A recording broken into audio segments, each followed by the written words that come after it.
Yes, good morning, good morning, good morning Barangay Tansa Cavite o Barangay Bagtas Tansa. Dito na tayo mga idol. Galing tayo ng Manila alas 5:45 alas 5:50 no? So time check 6:55. So isang oras din talaga no, gawa ng traffic. So pag galing ka ng Manila, ayan ang mga oras na yan, sigurado talaga mga 1 hour and 20 minutes pag hindi umaga, mga ganun.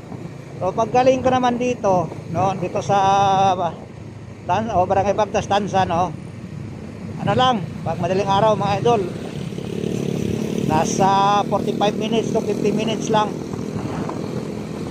Ganun lang ang katagal ng takbo natin pag madaling araw. Yan no, mga alas 4, walang traffic,